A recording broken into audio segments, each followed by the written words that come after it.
Now I can hear you. Right, okay. Maybe something would have gone wrong. So let's see, let's hope this will come. You were trying to tell me something, Harsh, earlier. Yeah, I was trying to tell you that the FlightJet case was more about the ABC costing and then TQM. Yeah. So can we apply the same logic in this one, because this doesn't look like a ABC kind of case. Actually, it was even the FlightJet was not ABC; it was ABM. It was more of activity-based management, and that is the latest trend. It's moving from activity-based costing into activity-based management. So even on the construction, I think activity-based management is more relevant. What is the difference between these two? Costing is pure costing only. That is what I was going to discuss today. The activity-based management is more of the management activities. So there are certain activities which is going to add value, certain activity which is not going to not add value. So this is basically analysis of an activity. So I suppose in the construction industry also that will become very, very relevant. Because the construction industry is a very competitive industry. Particularly this infrastructure development is becoming very competitive. The Chinese are competing very, very aggressively with the other part of the world. So you have to be very competitive, and therefore you have to look at a lot of value-adding techniques and the activity-based management. So in fact, I have prepared a note for you. After this session, I want to send it. And in fact, this is what I'm trying to do. I'm trying to take some of these new areas and hopefully try to work on those areas and to give you a little bit of notes and inputs which will be useful in your main case study. Okay. And even the pricing technique which they were talking will definitely help you. So what I'm trying to do is I'm trying to open up your mind to this case, because as I said, 6 weeks before the pre-scene, now already you have the pre-scene for the new case. So hopefully by the time you go for the exam or before the exam, you are very familiar with the organization. Now even if you take the FlightJet, you would have seen from a different angle, most of the directors are over 50-year people. Right, so probably in few years' time they have to think of their plan of succession. Now these are some of the areas that can come up. So you have to look at from different angles because you are in a real company. So in a real company, real issues are the things that need to be addressed up. So what you would have seen is in the pre-scene, it's all about this budget kind of airlines. And the budget kind of airlines, basically, it is your whole thing is based on your pricing. How much economical for me to travel in your one, in the budget flight jet compared to the normal airline. But as you can see in the pre-sale, even the normal airlines are now coming to the almost the budget scene. They are also trying to reduce costs because the people are struggling to travel about. People are concerned about the cost and everything. So they are also, so the gap is narrowing. And very soon, I suppose almost everything will be the budget airline. There will be few people flying. Yeah. I think that is the trend that is coming up. The gap between the budget and the normal airlines are coming down because the normal airlines are also thinking of how to reduce the cost. So this is where the activity-based management is very well applied. And as I talk, you can see even on the construction industry, this is what is happening. It is becoming a very, very competitive field. And a lot of unethical practices are happening purely because to get some advantage over the customer or the client. So you have to know a little bit about the industry. So you know that the infrastructure area, the SIMA has identified 5 areas basically where there can be corruption. And one of the 5 areas is this infrastructure development project. Lot of billions of dollars are going to the ministers and all the people in this area. We just had a election, and the government change. And first within 1 week, today is the first week of the election, and almost lot of infrastructure development projects that was happening in the last period, they have exposed saying lot of corruption. It's a normal thing. I mean, it has, unfortunately, it has become almost a normal thing. So you probably will be looking on areas like ethics and all that in this new case. Anyway, we will wait for the new case. What I want to look at is today the unseen, the first part of it, right? So Okay. what you will see is basically on the exam day, because now here we have 4 unseens, whereas in the strategy case 3 unseens, but here we have 4 unseens. So the 45, 40, 35, and 60. Now I hope they will tell you at the beginning the time. So you will know that you must keep your best energy for the section 4. Because section 4 has 60 minutes. Okay. Right? So I mean to plan to plan it. Because you can't jump to the section 4. You have to complete 1, 2, and 3, and 4. Because remember that section 4 has 60 minutes. So 1/3 of the marks are in 60 minutes. So hopefully you will keep that in mind, and hopefully I believe, because I see even this pilot case, they have done it kind of very on a rushed basis. Some of the names are on, some of the things are on. So in fact I had to do a lot of corrections even on the pre-seen and the unseen even before sending it to you. Right. So let's look at the first task what we are going to see. Right. So what we are basically trying to work out is, as I said, a real job. So you are the management accountant. So your management accountant means you are the man who knows about costing. You are the man who knows about the activity base. And you would have seen your CEO, what kind of a background he is coming up. But I think in this case, the finance director is talking to you. Right. And airfare set to rise at jet fuel prices soon. This is a normal thing in the airline industry, right? They have always the risk of fuel prices going up, and bulk of their cost is in the fuel. And even in the construction industry, a huge amount of cost will be on the fuel because they are using lot of machinery, which is a high fuel consumption. So fuel area is an area that can have an impact on the construction industry, that can have an impact on the air industry, and that can have an impact on the power generation, many of those areas.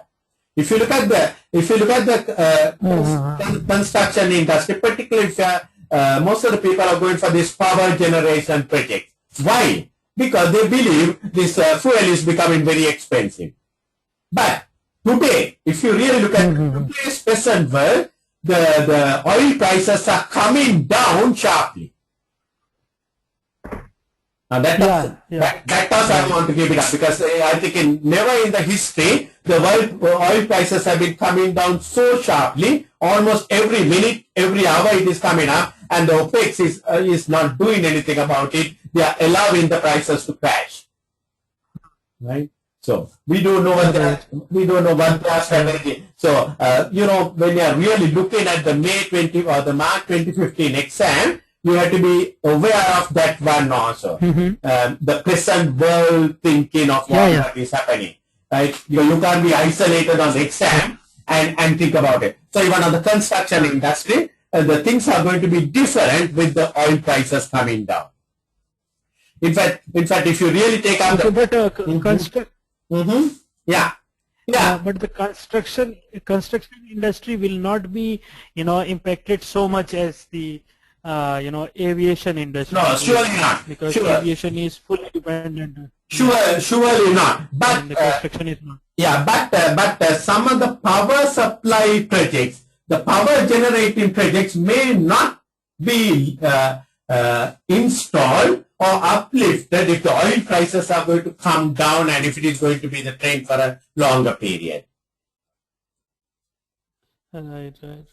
Because now you are a construction company who are doing infrastructure development projects like power generation, water supply, road construction, all that kind of a thing, construction industry.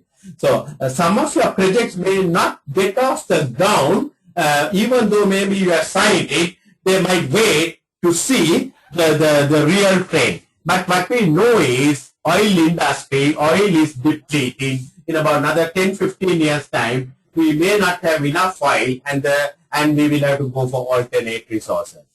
And you can see that happening in the automobile industry very well. The automobile industry, this hybrid cars have come, and now I think in April 2015 they are introducing this nitrogen car, the fuel cell car. So a lot of developments are happening in those areas. So these are some of the development that is happening which you may want to know about it. So unrest. So this is probably a very old case study. They have put it up. The unrest in the middle has pushed the prices since 2008. But this may not be the scenario at the moment. But we can learn a lot from this one when the prices goes up. So what is your first task? So this finance director is calling you, and he wants to join you, the working party. Working party is somewhat a team which is established for a particular purpose. It's not a permanent body, it's for a particular purpose. So I would like you to join a working party that has been established to consider potential ways of reducing cost and increasing revenue. I mean, this is nothing new. Every company will be looking the ways to reduce cost and to increase revenue.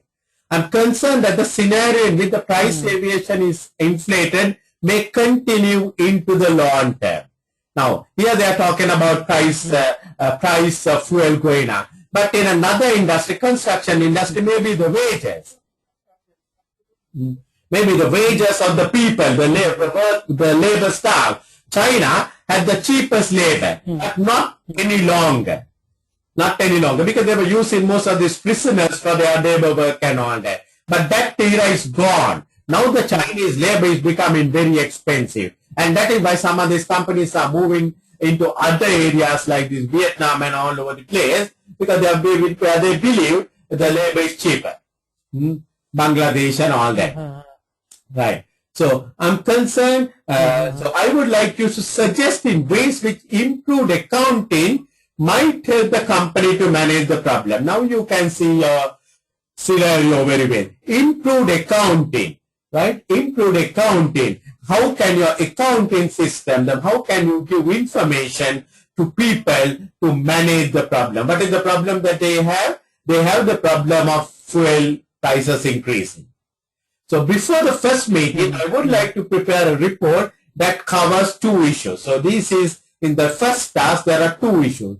First, include a strategic analysis of the implications for flyjet of a prolonged increase in fuel prices.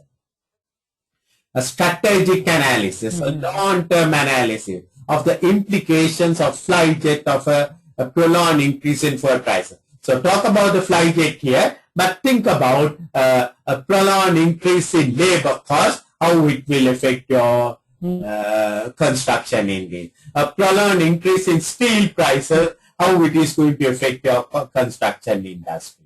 A prolonged increase in the price of cement, how it is going to impact upon. So this is, but this is what I'm trying to tell you. You know, even though the scenario may be different, you will have the same kind of a problem all the time in the world.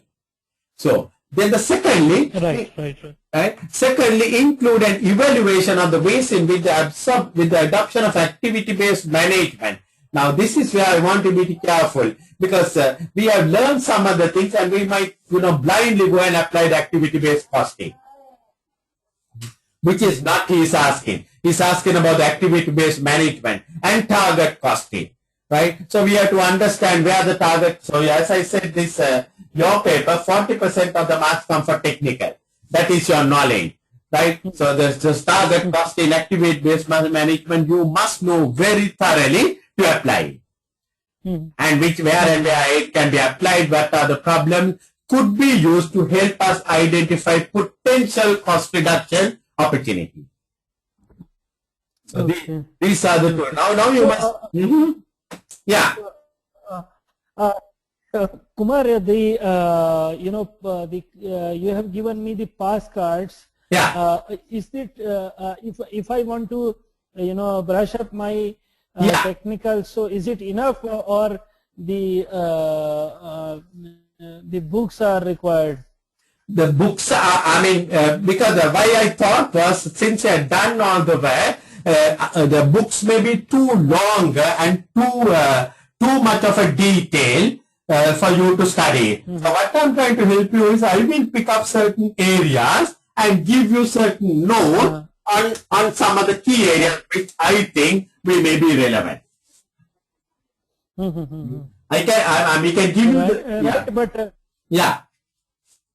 as I want to just focus on activity based management. Okay. So the pass card must be enough, or I have to go through the book also. If you have time, it's good to go to the book also. Right? But mostly what is required is not to know the entire theoretical knowledge, but actually not the real the book stuff, how to apply this activity-based management in a real-life situation like this. So this is where I will help you. I will try to pick up some notes on these areas and I'll try to send it to you. Right. So now for the moment, let's assume that you are in this flight jet and you are the management accountant. Your finance director. So finance director means a man who knows about the subject, the finance, right? So you can talk a little bit of more technical terms with him because he's a man who knows what is activity-based management, all that kind of a thing. So he's asking, I would like to suggest in ways which improved accounting might help to company. Before the meeting, I would like to prepare a report that covers 2 issues. So you can assume that later stages also there will be more on this area. But on the first section, they want to include a strategic analysis of the implications of flight jet of a prolonged increase in fuel prices. So this is a question where you will probably go back to the costing what they are given in the pre-scene. Pre-scene they are given the costing, the cost breakdown. They are given the cost breakdown. So I think you would like to go into that area and to see your own cost structure and the competitor's cost structure to see how much they have not given the cost structure. They have given actually the overall, their financials and stuff. No, actually cost breakup. No, they gave in the reference to. Can you see this one? Yeah, I'm opening it up. Yeah. Okay, this one. Yeah, can you see this one? Now this is what what you will probably study before going to the exam. The pre-scene is very important in this area. Now look at it. Right. So they say the airlines, they go by this ASK, that is cost per available seat kilometer. That is the way that they cost it. They look at the number of seats in your flight, and then look at the number of kilometers that they are going to fly, and by that amount they will divide the total cost of the flight. So ASK is the standard indicator for the airline. So here what they say is fuel, the national air, the competitor is 1.8 of a total cost of 9.6 cents.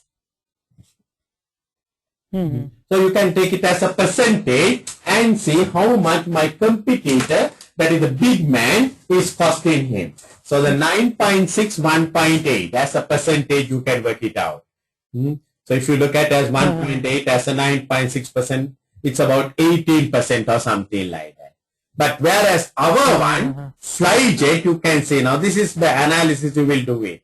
On the Flyjet, we can see it's about 25%. So for us, increase in fuel price is going to have a big impact, much more than my competitor. Much more than my competitor. Because 25% of my cost is fuel. whereas my competitor only 18% of the cost is fuel. So that shows the impact for flyjet in this scenario. This is what you should be trying to understand it all the time, right? So it tells us that when we increase the price, because normally the strategy for most of the airline companies is to increase the price. Fuel price is generally absorbed to the ticket and it is covered. But when we increase the price, our increase will be much more substantial than our competitor. Because my cost is 25%, right? So the moment I increase, it's going to be a much bigger amount than the competitor's one. Where competitor's cost is only 18%. Now that is what we should be talking about. So that tells us that any increase in price will have a strategic implication on us. The revenue can drop. The number of passengers who are going to travel can drop. Now this is what your boss will ask from you, look from you. To do that kind of analysis. To do that kind of analysis and tell the people, look here, not like for the competitor, for us it's going to be a fairly big one compared to the competitor. And the gap between the competitor and me will come down, because the competitor's price increase will not be too much compared to my price increase. Because I was in the water industry in Sri Lanka, right? 50% of my cost is electricity, the pumping cost. So every time when the when the electricity people increase the price, I have to increase my water prices, because bulk of my cost is so it has a bigger impact on me rather than the salaries. Salaries of my people are 30%. So sometimes when the unions come and ask, now this is what I'm trying to explain, right? When the unions come and ask for salary increases, some of the ministers they say don't give increases and all that. So I go and tell the ministers and the president sometimes, sir, look here, the salary increase is not a very big amount, but the impact for me is on the fuel. And similarly, you can see between the two institutions, the impact. So these are the things that you should be trying to pick up from the pre-scene and also try to explain. This is what your boss will expect from you. So immediately you can say, you will see that we are going to have a massive impact about it. But having said that one, airlines, people have very few options.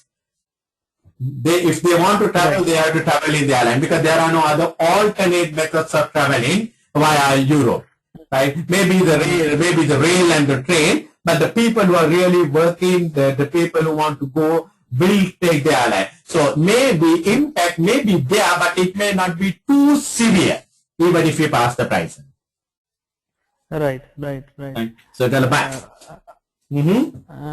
But the only thing will impact is that if you increase the prices, you have to increase a little bit extra than your competitor, and the customers will. So you will do both will be increasing with the same amount, but the impact on my price will be much more.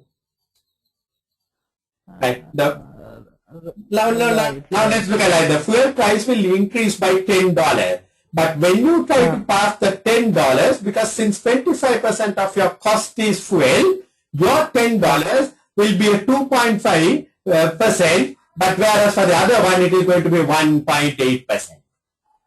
Right. Understand? That is what it is going to be. The same price increase, you are also going to increase it by the same price. The competitor also will increase probably by the same price, because we will increase the minimum amount. We don't want to make a profit out of it. Right? So we are struggling. But the problem is the impact on my cost structure is much more than the competitor. 25% of my cost is fuel. And therefore, when I increase by $10, it is going to be a bigger one than the competitor increasing it by $10. Right. That is what is going to happen. Yeah? So then how will we kind of sustain if competitor also Yeah, because the competitor also will increase, I will also increase. So what is going to happen is from the worst point of view, your ticket has gone up by $5, whereas the competitor's ticket will only go by $3. This is the difference. Right. This is the difference what is going to happen. So in the market earlier, if you were $15 and the competitor was, so shall we say $10, now in the market, so you had a gap of 5 between you and the competitor. Now, with the new price, your went up by $5 or $20. Competitor will go up by 23, and the gap will come down to $3 now. So the passenger who is traveling, the other one is not a budget airline, it's a normal airline. The passenger will think about, oh my God, for $3 should I, sacrifice? Right. Understand? So because of that, there will be some kind of a shift in the revenue to the other side. So what can you do? Now you must suggest, okay, you have no option, you have to increase the price, Harsh. You have to increase the price. But having increased the price, you must suggest a way, with your pricing strategy, you must suggest a way how to keep your customer. Because you see, you feel, you can visualize the customers thinking twice about your service, your fare and the other fare. Right. True enough, you will be still cheaper. You will be cheaper. But probably your costs are going to be, the gap is going to narrow. So the person who is going to purchase will now, I was purchasing a computer recently, one of the laptop. So when I went to the shop, that man worked out and showed me, sir, if you buy this one, this is the price. If you buy that one, this is the price. The difference is so much. So when you really look at the gap difference, I thought I might as well go for the higher one. That's a normal customer thing, because that fellow spoke to me in a language. He said, sir, the difference is only little, but you are going to get many things. So airlines are the same story, right? Before you travel, you will think about. Right? If the gap is big, I'm prepared to make some sacrifices and go. But if the gap is little, why should I take sacrifices and go? I might as well travel, because the people who are traveling airlines are somewhat, they are not the poorest. Right? They are not the poorest. They are truly they are cost conscious, but they are not the poorest. They are prepared to take it up. So, what are the other strategies you can? Now, you firstly include a strategic analysis of the implications of the increase in fuel prices. So, having analyzed, this is my strategic analysis. So, I must be able to tell but the ways how I can minimize the impact. Probably, you want to give some more services, improve our services without increasing the cost anymore. So we must try and see whether we can increase the services in a way so that we can advertise. And another way, probably this loyalty cards kind of a thing. Now this is where you need to have a wider knowledge, a loyalty card kind of a thing. Even in the construction industry, right? You will see most of the governments forget about the corruption, ignore the corruption. I mean, assume that you are going to do business with a solid government, not is involved in corruption. But still, for all, in a competitive environment, in a scenario where two software contractors are competing, you might have the advantage over the other one, even if your price is slightly higher, provided you have maintained good relationship with the government. Okay, right. Not necessarily you have to give bribes, but you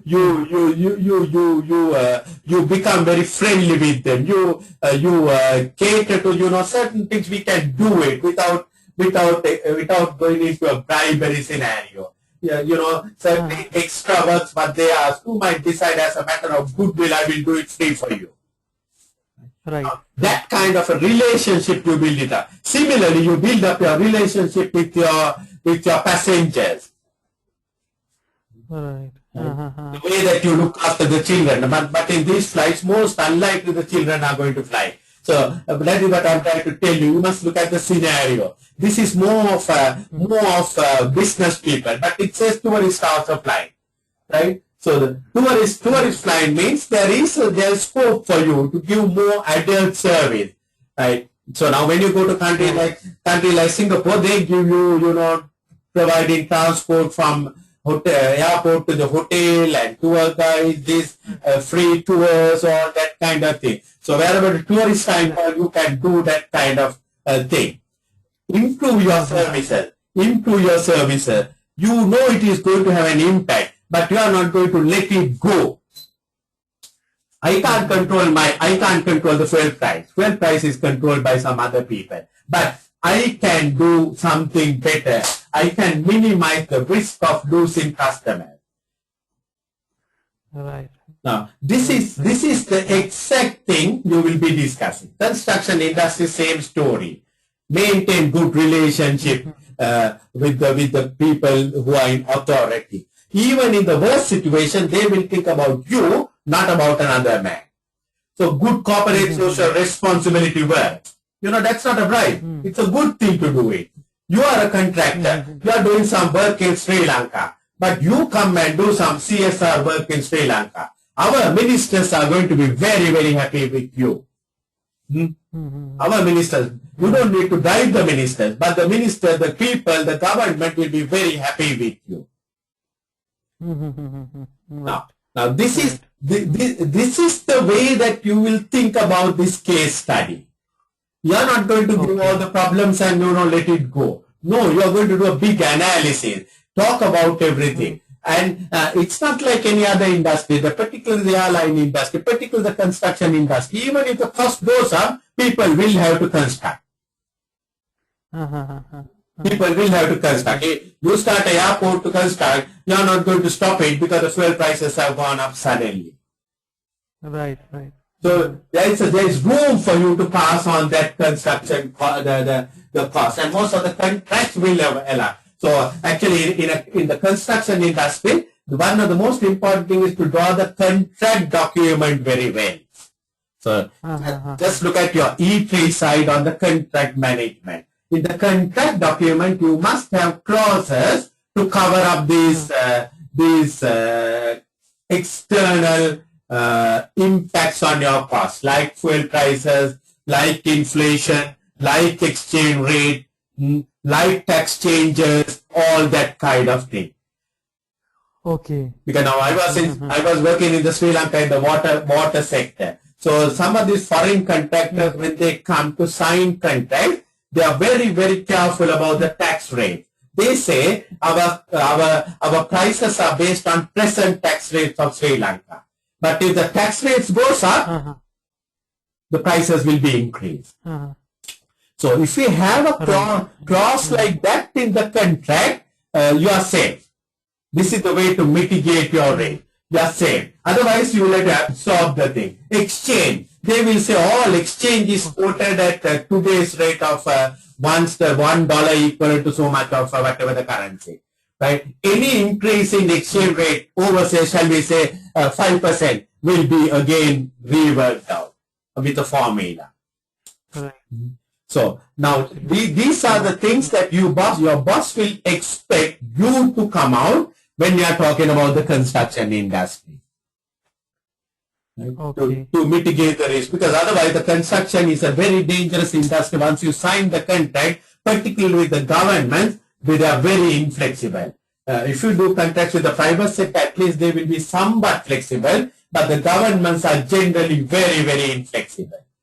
So unless you are prepared to have all the things in the contract before you do it, you will be in real trouble. So I'm talking in very general about the construction industry for you to pick up some of these points when you're really doing the PC and the analysis. Right. So as far as the strategic analysis is concerned, because I think this was 45 minutes section, so that's more than enough what we discussed. Right. So what you will do is in the first section, I think that's 45 minutes if I remember. So on the 45 minutes, what I will do is, because I know I have 2 tasks to do it, and I think both the tasks are almost equally important. So I will spend about 20 minutes, because I don't have 45 minutes, I have to read and all that. So probably about 10 minutes will go for reading and all that. 15 minutes I will leave it for reading and planning always. To read and plan. You don't write straight away. You will think about what are the points I'm going to write, how I'm going to approach it. So 15 minutes I will keep it out of whatever the time that is allotted. Right? At least 10 minutes. At least 10 minutes. At least 20. So because normally in the SIMA, top SIMA, when we had 200 minutes, 20 minutes was your reading time.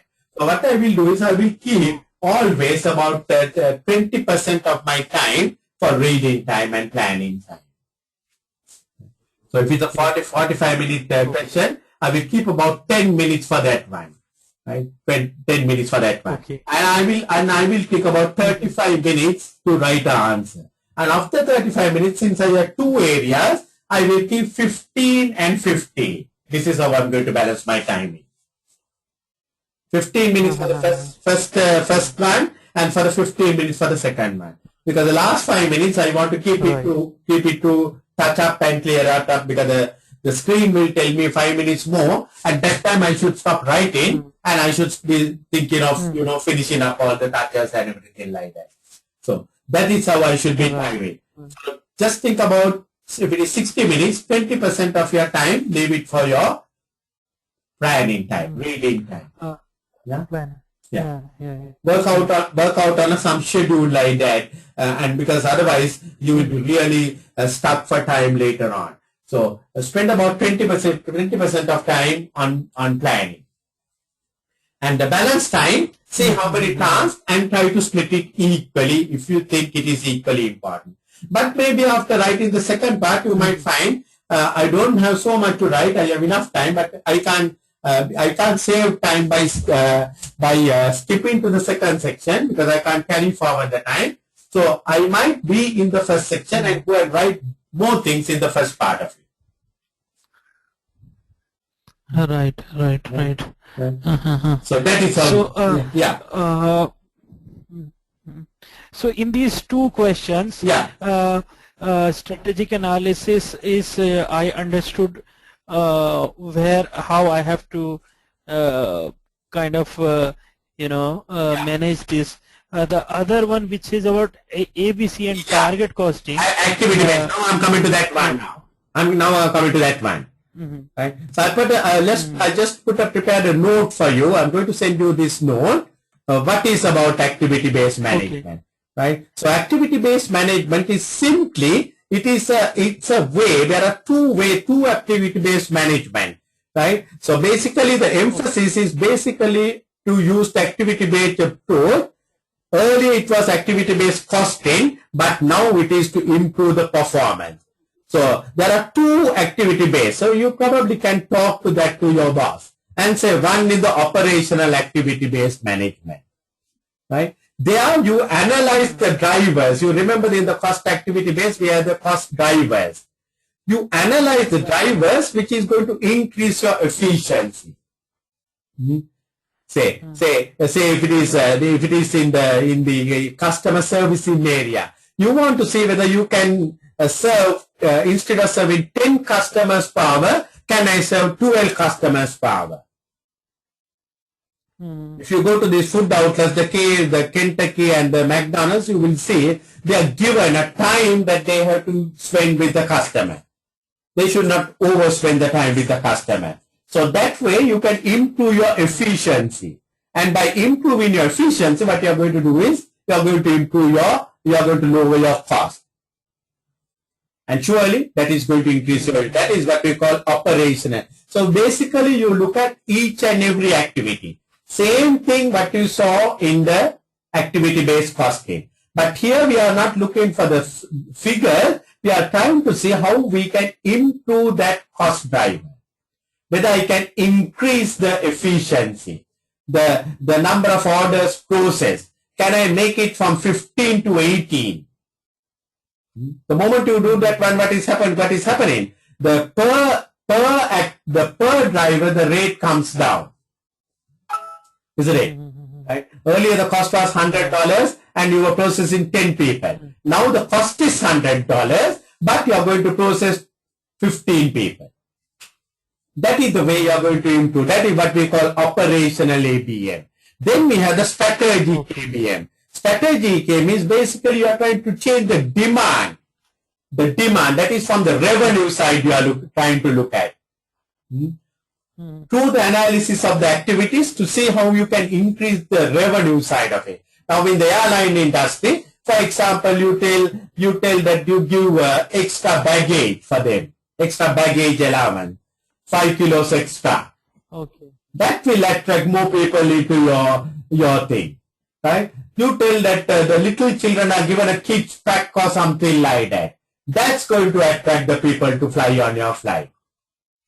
I have 2 little grandchildren, right? Every time when they go to McDonald's, they don't want to eat the food. They are only interested in that toy what they are going to get. That's the children, and the McDonald's know that one. McDonald's know the children are not going to eat. When the parents come, when the grandparents come, the little children, they want the toy. So they have worked out that this is a strategic ABM. So can you see the difference between the costing and the ABM management? Management is you look at the activity and to say how you can improve the efficiency, one way. The other one is you look at the activity and say how you can increase the demand by changing the activity or by doing something improvement to the activity what you are doing. So Right.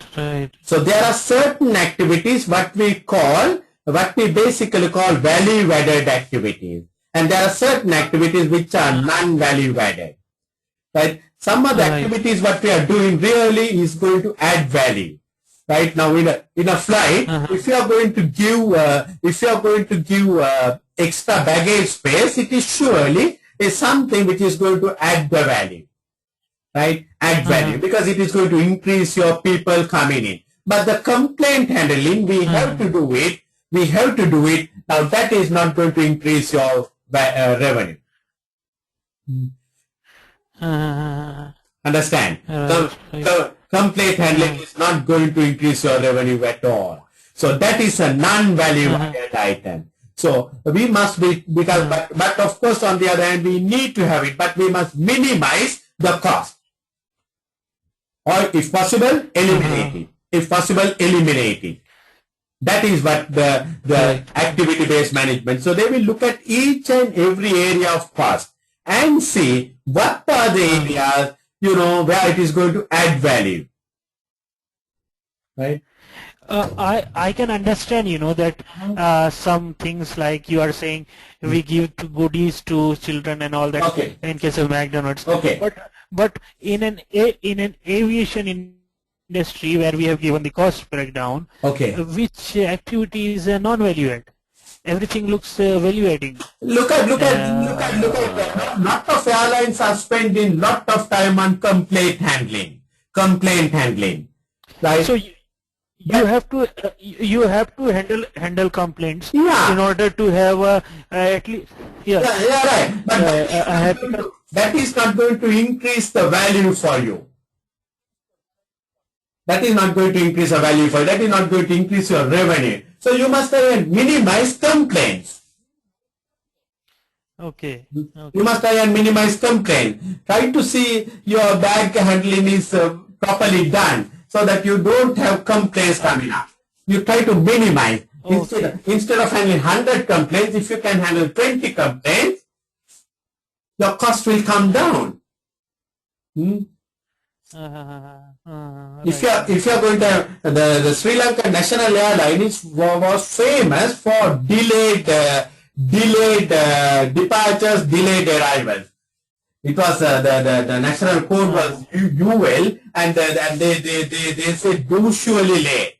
That was how the Sri Lankan Airlines was known. But a new CEO came a couple of years back. He changed the entire concept of this delay. He went into the activities where it is getting delayed, and he introduced certain things like asking the passengers to come on time and getting the crew to do the maintenance work half an hour before and all that, and got the flight on time from the airport and got the flight to it. And that made a big difference on the customer's perception of Sri Lankan Airlines. And that was basically what he did was he removed those non-value adding items. This is for the activity-based management. Now in the construction industry, look at there you can have this non-value adding item. How you can, right? Security, for example. Security. Now security is surely not going to add value for your construction, but you need.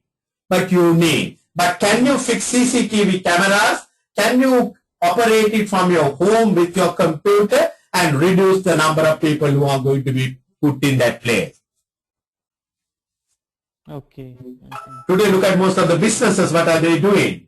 Right? What are they doing? They operate with, because my son-in-law, he works in a company in India, but most of the time he's in Sri Lanka. But on his phone, he can see the factory operating line. From Sri Lanka, he can see the whole factory and he can give all the instructions, everything, no idle time in that case. I can see the fellow shouting and screaming from here to India. So that is activity-based management. That is activity-based management. Right? You introduce certain techniques and immediately you will see things happening for you. So in this particular case, if you really look at in terms of activity-based management, already we are on the zero-based budget, right? So that means, every activity needs to be justified to get a budget for that one. So basically the ABM will involve studying your cost and revenue. Studying your cost and revenue. With the objective to see whether we can utilize our resources more effectively. To whether we can utilize our resources where the value is added and eliminate non-value adding items. Okay. A small example I can tell you is, a small example I can think of is, look at, I don't know whether you remember the matchbox many years back, the matchbox, right? On both sides, they had this chemical. So you can strike the match either side. Some fellow said, why should we have it in two sides? We can have it only on one side. And imagine, because that is what we call the value analysis. Imagine what happened. 50% of your chemical cost is saved straight away. And as far as the purpose is concerned, nothing lost, because the person who is going to strike the match is not going to strike on both sides. He will strike it on one side. So look at like that. What are the activities that is going to add value for you? What are the activities that is not going to add value for you? So try and reduce the complaint handling. Right? Try and reduce. Now in this case, I think, in this case there was a good scenario in the pre-scene, if I remember right. Right? They had a call center where the people could book tickets on the telephone. Right? But they stopped it because there was no reason, because the people were going to the website. So it was a non-value adding item for them. So they stopped it. So when you really look at in your own business, wherever, see what are the activities that. So this is what we call activity-based management. It's not about costing. It is about looking at the activity and managing that activity, either to increase your revenue or to reduce the cost. That is the way. Right. So operationally, we try to reduce the cost by trying to increase the efficiency of the cost driver. Other side, we try to eliminate all those non-value items and then to increase your demand for the product, the revenue. Look at all this packaging that we get in all the shops, like the colored packaging and all that. What is that? Particularly if you go to a toy shop, you see all beautiful colors and all that. What is it? It's basically, it is trying to improve the attraction of the children. Look at all these funny cartoon characters and all that. What are they doing? They are attracting the children. Now, in the construction industry, how can you attract yourself? right, in the country, because you want to market your business. How can you? So the way that you do is you associate with big architects, the people who are going to make recommendations on the website. Recommendations on the website saying this firm, I did the business and they did it so well. Look at what these INSA fellows are doing all the time. They put all the students' comments on their website, right? And by that they attract many more students into them. That is what they do. Is the website basically is a value-adding concept nowadays. I don't think any business will survive in the business world without the website. Website is going to bring that value addition. So you're looking at every cost, you are studying the cost and revenue. Now, for example, in this airline, when you're answering, you remember here, this budget airlines, there may be connecting flights. Although they don't guarantee, if I want to go to say a short flight, if I want to go to Hong Kong, I may fly from Colombo to Singapore and Singapore to Hong Kong, for example. Right. So sometimes the Colombo to Singapore may be not profitable for me. But Singapore to Hong Kong is profitable for me. So because of that, I will study my cost, and I may not decide to scrap the Colombo to Singapore sector. If I scrap the Colombo to Singapore sector, what will happen? That Singapore to Hong Kong sector will not be working through. So you must see the connected activity. You can't be isolated and remove just the hand of the body and say that we can work with one hand. No, you must see whether the fellow can walk without one hand. So like that, you have to look at. So what I'm trying to say is, look at very closely to the scenario. So you might think of closing a particular route because it is unprofitable. Now, as an accountant, this is what I told you, that what we have something called business case. We should not be purely looking, this is unprofitable, we should shut it. No, it may be unprofitable, but it is giving life to another sector which is going to be profitable. Okay. Yeah. So in the construction industry, sometimes they have to do certain things even at a loss. Right? Maybe the government has given a contract for you to put up a road of 20 kilometers. But suddenly they come and say you have to do another 2 kilometers of roadway. But accountant might cost it and say, no, we can't do it because if we do that 2 kilometers, we are going to lose so much of money. True enough. But you might think, hey, if we do these 2 kilometers even at free cost, we are going to get another new project for 50 kilometers. Okay, right. So when they are thinking of strategically, then you will decide to do that 2 kilometers at a loss. Because you are going to get another new project. You are going to win the favor of the government. You are not going to count every dollar and every penny in the business. That's not the way the business is running. You have to think of a bigger picture. So that is what I believe the target activity-based management is going to do for you. Right. Let's talk a little about the target costing. Now, normally you know where the target costing gets applied. What is target costing, first of all? So maybe you don't need to explain to your finance director target costing because probably he knows. But you may want to say something where the target costing can be applied. Yeah, sorry, before I go to the target costing, I want to show you something. This activity-based management. I picked up this for you. I'm going to send this one. So when you are implementing ABM, right? So you might want to tell this one to your boss. If you are thinking of implementing ABM, these are the few things that you might want to do. This you may not get it in a textbook.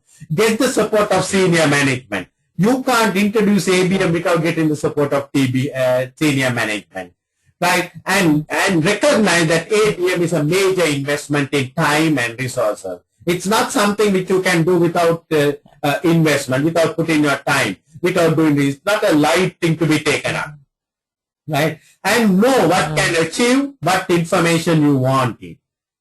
Decide which model to use. Are we going to use the operational model or the strategic model? Right? So, Okay. right? And suggest the people who should get involved in it. And about the need to change the management change process.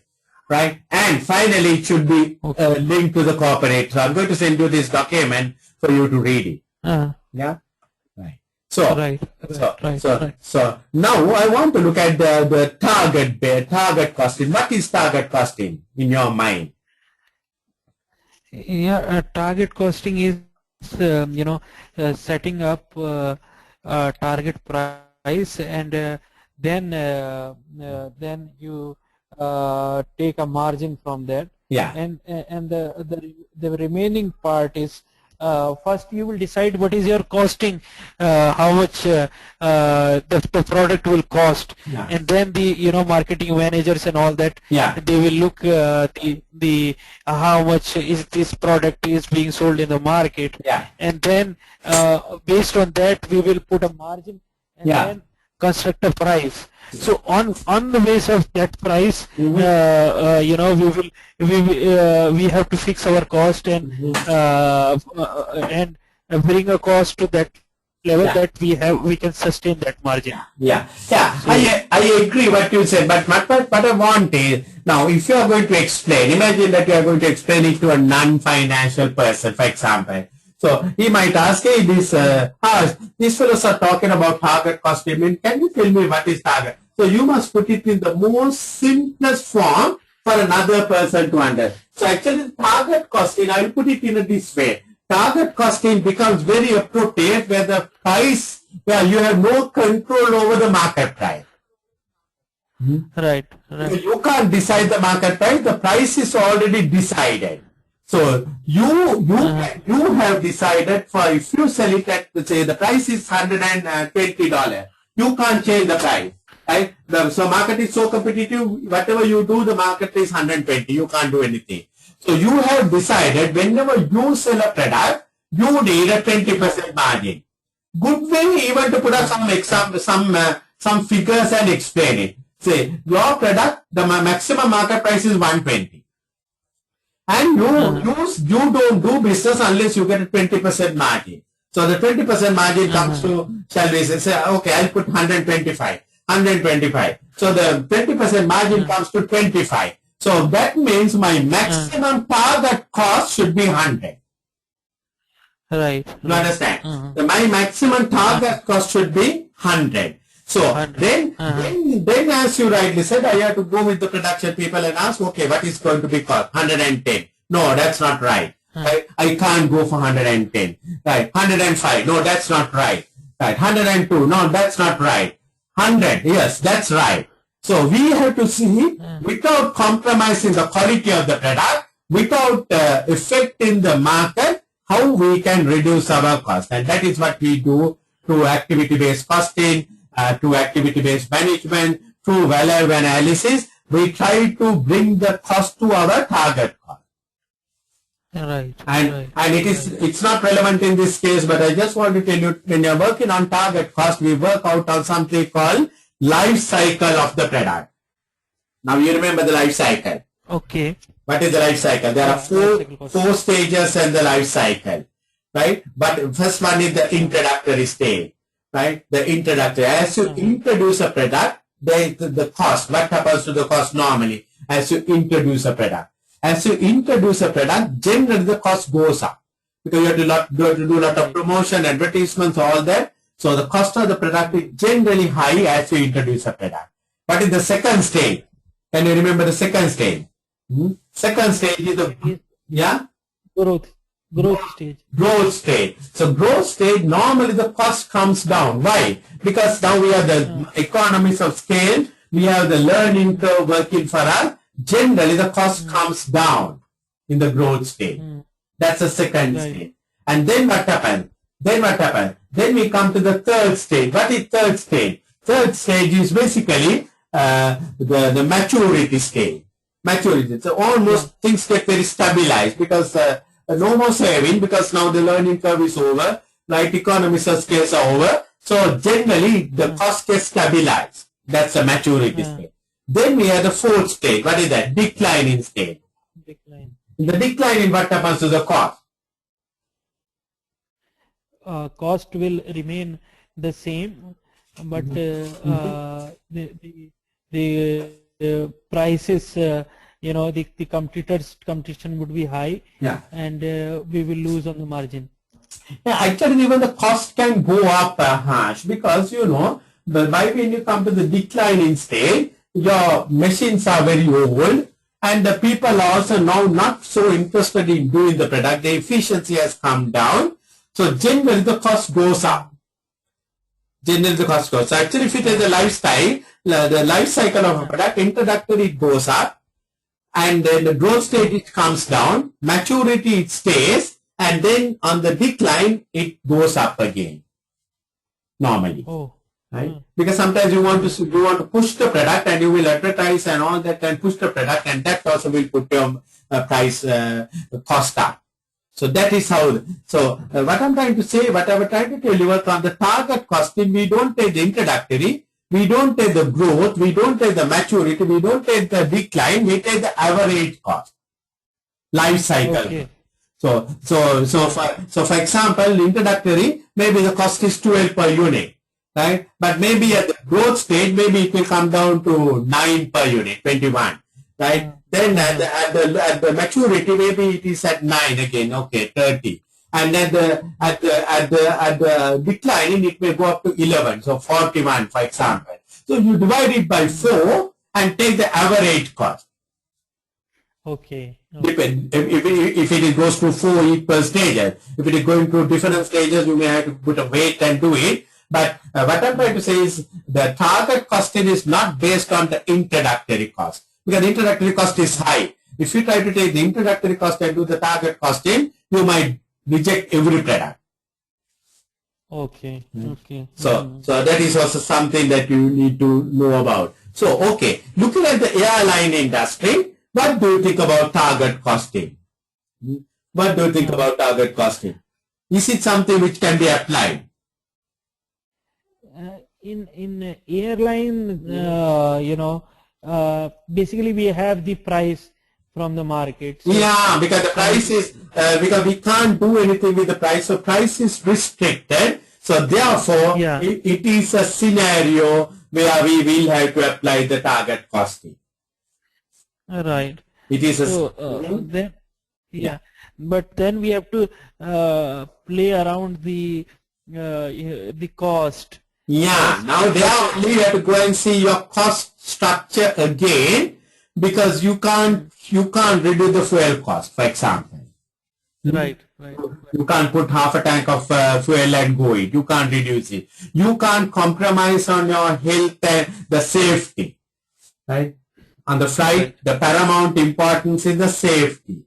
So you probably will see very little room for cost cutting, because already we are a budget company. So we have reduced our cost to a greater extent, right? So there may be, you may find certain costs which we can do it, maybe unprofitable routes, but again we have to be very carefully. But the room for costing reduction could be very, very little, because we are already a cost reduced entity and the price is already fixed, and bulk of our price is in areas like safety, which we cannot do, and even the crew staff, we can't, because they are a specialized staff, we can't reduce their anything. So looking at from those angles, you may have very little room, I would imagine, for target costing in airline like budget airline. But if we cannot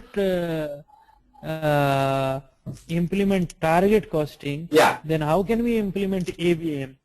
Because ABM will also ask you at the end of the day, ABM is also, we want to reduce our cost. Not necessarily. Maybe by Yeah, maybe the APM will not really try to reduce the cost, will try to increase the efficiency of the cost driver. Okay. Instead of having six crew members in the flight, you might try to manage with 5 crew members. Right?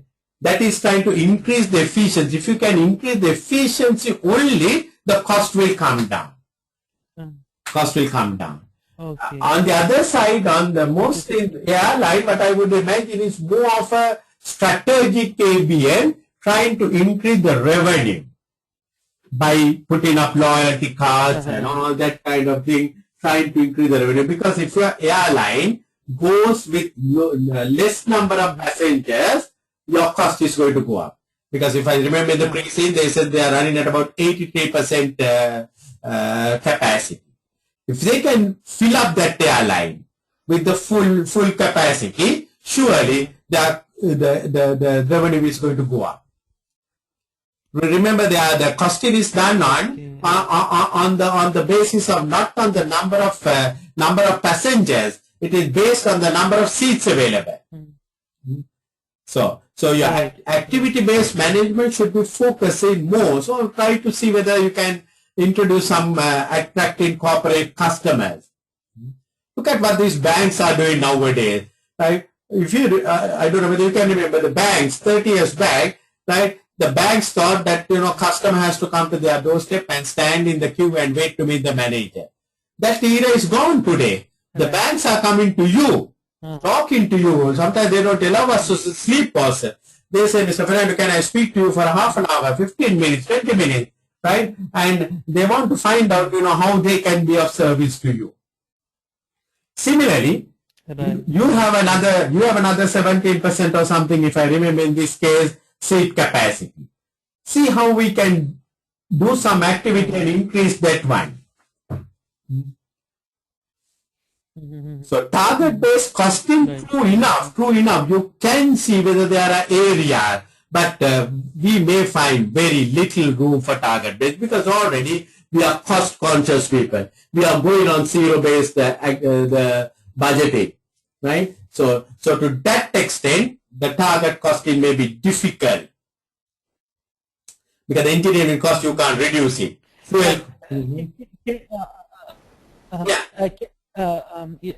Kumar, for 2 minutes, can you share some light on zero-based budgeting? Zero-based budgeting. I saw also that, but I somehow cannot relate to this topic. Zero-based budgeting. Yeah. Okay. Normally, what we do as budgeting is zero-based budget, not normal budget, what we call incremental budget. Right? What do we do there? We look at the last year's expenditure and we try to adjust it based on the last year. 5% increase, 10% increase, or kind of a thing. Zero-based means you assume there is no budget for you. You have to justify every expenditure. Right? So you are trying to justify every expenditure. So you have to say why you do the expenditure. Now, for example, a chair, right? You might ask for a budget for four legs. One will challenge and say, why do you need 4 legs for a chair? Can't you manage with 3 legs? And you can see the chairs have come with 3 legs, right? The tables have come round table chairs, table. Why? Because they were asking, why you want to have a rectangle table? Can't you make it like this so that more people can say? So it is to justify every activity. That is what a zero-based budget means. It is, you don't have a budget. Every year you must go before the budget committee and justify from the scratch. Whereas incremental based, you already have an expenditure and you try to talk about an additional increase or something like that. Zero-based is not that one.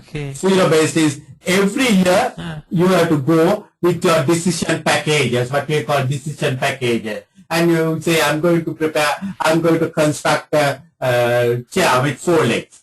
Right? So then they will say, no, why you need 4 legs? So you have to justify the existence of 4 legs.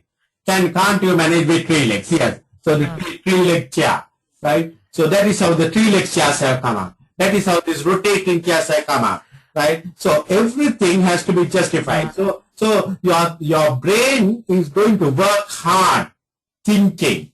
You don't have the comfort of looking at the last year and coming before the budget committee and say, look here, the fuel prices have increased and therefore I need a 10% increase. No. So already this company is on the zero-based budgeting. That means they are very conscious of their costs. Everything is already justified. So from a justified cost to reduce further is not a really easy task, or not a task that can be done with that much of easiness, because already justified.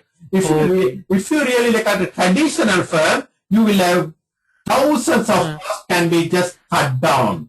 You might have a receptionist. You might ask why you need a receptionist, right? Why you need a driver. So like that, you will be looking all the time for many costs kind of a thing. But this one, you don't need to do that. If we are using a incremental budget, a normal budget, then on that basis, can we have a target costing? Or especially on that basis? We can. We would like to, yeah. Yeah, we can. Normally most of the costing is still on the incremental basis. The room for target costing is bigger, I would say, because there are a lot of fact inside the costing already. But in a zero-based system, the room for target costing or to achieve something great out of target costing is little, because already the fat is removed from your body.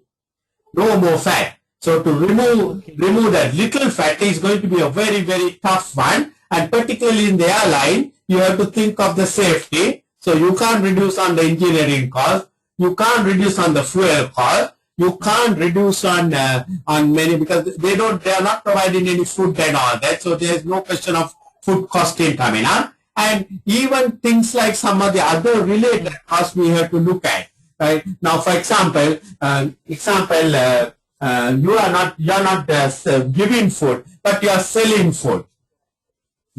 Selling food. So selling food also, there may be certain costs which are hidden, right? The crew may be doing the selling and all that, but there is still cost involved for sweeping and cleaning and all that. Sweeping and cleaning, which is hidden in the crew's salary, right? So all that kind of thing, flight maintenance. So everything need to be looked at very carefully. So this is the way we have to look at. So this particular scenario, what we were really looking at today, it is already possibly at the minimal cost, right? Most of the discretionary costs have been identified, and therefore they are no longer in the same. So maybe still we can do on various areas, but whether we can achieve lot is questionable. Now this is what you are going to tell your boss. This is what you are going to tell him. So you are going to open up the boss's mind, right? He must be thinking we can take a chunk of cost out from the target cost. You are going to tell, look here, Simon, it's not very easy to do that kind of thing, because already we are on zero base. And if you don't mention that already we are on zero base, I'm sure you are going to lose a lot of marks. And the moment you say that, so this is where the pre-scene is important. This is where your familiarity of the scenario is very important. Yeah. Right.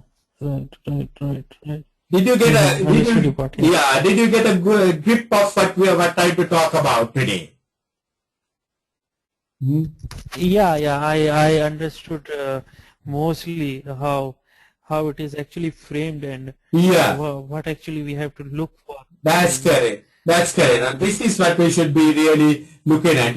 Look at very broadly, but trying to get into the scenario all the time. Everything in the scenario. That is why I think start now reading your pre-scene, the March 2015 pre-scene, daily, little, till we really get a full grip of the thing.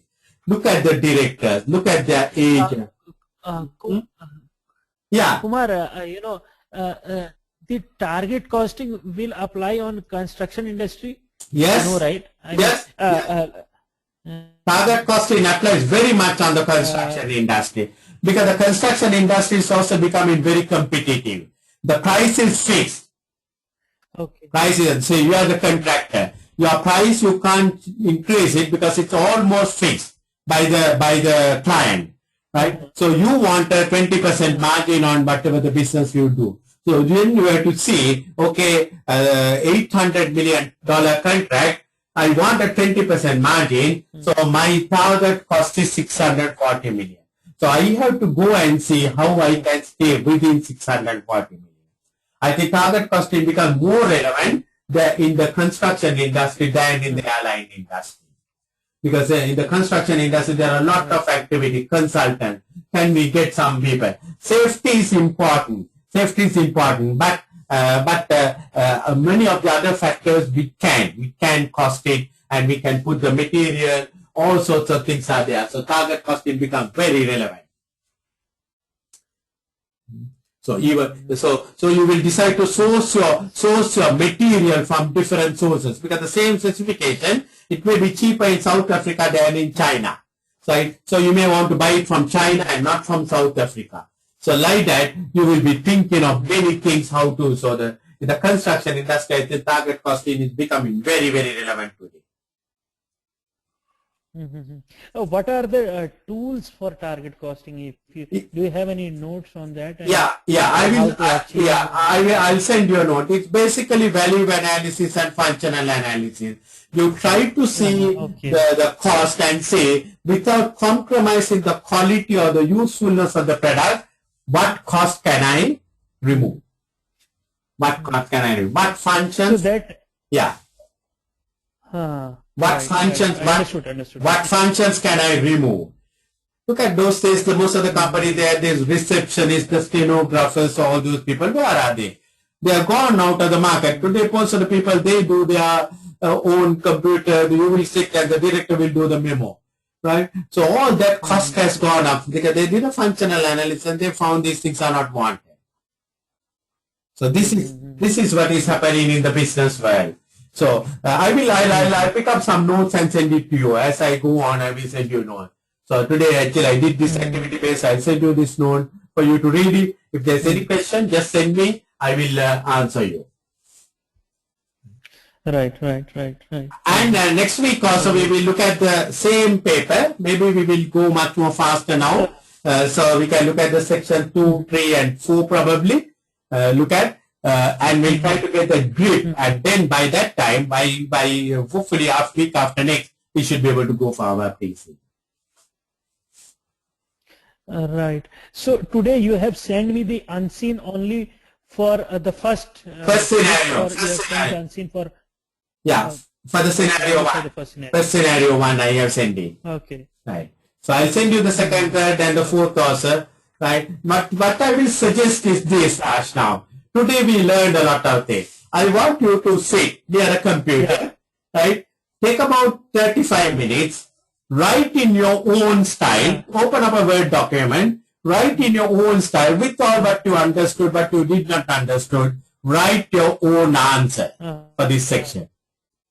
Okay. And send it to me. Right, I will. And send it to me. Then I will go to that one and I will tell you how best we can do it. Think you are writing to your finance director, right? And so if you are writing to finance director, you are going to put underline, bold, everything, do everything neatly.